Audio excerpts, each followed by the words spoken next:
Nambah Hari NPM 1901011065 dari kelas PAI B semester 4. Di sini saya akan membuat video ringkasan yaitu tentang beberapa materi bab fikih munakahat. Di sini saya akan membahas beberapa subbab. Langsung saja masuk pembahas pertama, yaitu mengenai walimatul ursi. Walimatul urs atau pesta pernikahan harus dilakukan dengan cara islami. Tidak boleh tidak boleh membuka aurat dengan yang bukan muhrimnya. Dan dalam memperlakukan tamu seperti yang sudah diatur dalam syariat Islam. Nah, dalam walimatul urs atau pesta pernikahan juga sebisa mungkin tidak disyariatkan bercampur baur antara laki-laki dan perempuan yang biasa dalam Islam disebut ikhtilat. Pada dasarnya ikhtilat atau pertemuan laki-laki dan perempuan yang bukan mahram pada suatu tempat dalam Islam itu dilarang. Namun ada hal-hal yang membolehkan terjadinya ikhtilat. Di antaranya adalah seperti semua yang hadir dalam pertemuan itu menutup aurat, lalu tidak berdesakan atau tidak bersentuhan, membicarakan hal-hal yang baik dan berada di tempat yang baik serta saling menjaga pandangan. Lalu selanjutnya pembahasan yang kedua yaitu mengenai hak dan kewajiban suami terhadap istri dalam keluarga. Kewajiban kepada suami melebihi kewajiban kepada orang tua bagi istri. Patuh kepada orang tua itu wajib selagi itu tidak maksiat. Wanita yang baik selalu memuliakan seorang suaminya dengan cara yang halal. Dan jika seorang suami mereka tidak nyaman dengan istri, maka harus segera mencari penyebabnya. Di sini tidak diperkenankan orang tua ikut campur dalam permasalahan tersebut. Lalu kewajiban suami dalam keluarga yaitu memberi nafkah, tentunya yang paling utama. Lalu menjaga keluarganya dan memberikan kasih sayang serta memenuhi hak-hak istri, baik itu secara lahir maupun batin. Selanjutnya yang ketiga yaitu mengenai hak dan kewajiban istri terhadap suami dan keluarga.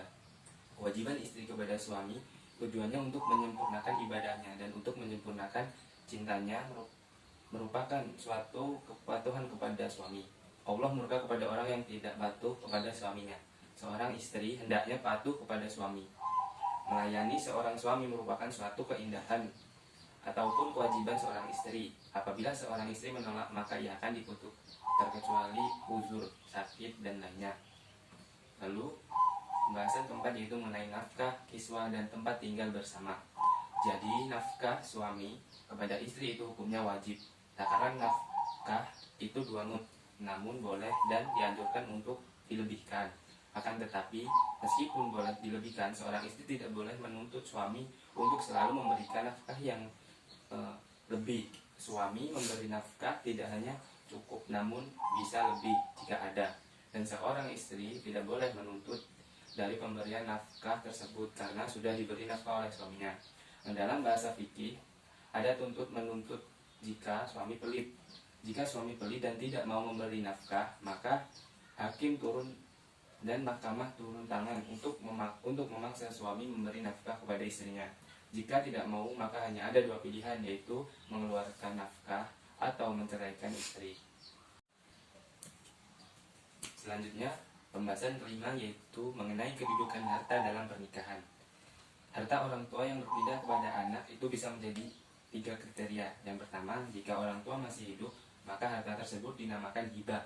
Lalu yang kedua, jika orang tua sudah meninggal, itu dinamakan harta waris. Lalu yang ketiga, jika orang tua memberikan ketika masih hidup, kemudian orang tua meninggal, itu dinamakan hadiah yang berujung warisan untuk dirinya sendiri, tidak dibagi dengan saudara-saudaranya yang lain. Lalu yang keenam, yaitu hukum menikahi wanita yang pernah berzina. Tidak boleh bagi laki-laki berzina menikah dengan wanita berzina sebelum mereka bertaubat.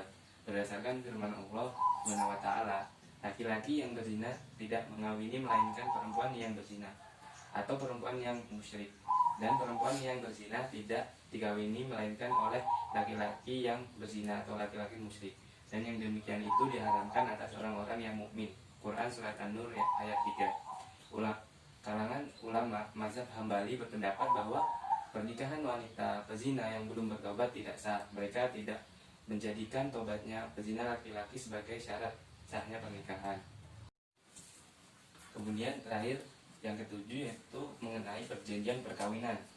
Jadi pada intinya perjanjian yang dilakukan oleh suatu pasangan pernikahan tidak boleh dilanggar dan dosa hukumnya, bahkan jika salah satu pihak melanggar dan yang satu merasa keberatan, boleh salah satunya minta untuk bercerai. Contohnya seorang wanita yang hanya tinggal bersama ibunya, dan jika ia dinikahi maka laki-laki akan berjanji untuk tinggal bersama ibunya. Namun jika setelah menikah suami tidak menepati janjinya dan memaksa untuk memboyong istrinya, maka jika istri merasa keberatan boleh untuk meminta cerai. Namun jika suami ingin menikah lagi maka tidak dilarang hukumnya, walaupun ia telah berjanji tidak akan menikah lagi, karena dalam Islam hukum menikah lebih dari satu itu tidak dilarang. Sekian pembahasan mengenai bab-bab fikih munakahat. Semoga bermanfaat bagi kita semua. Kurang dan lebihnya saya mohon maaf. Wassalamualaikum warahmatullahi wabarakatuh.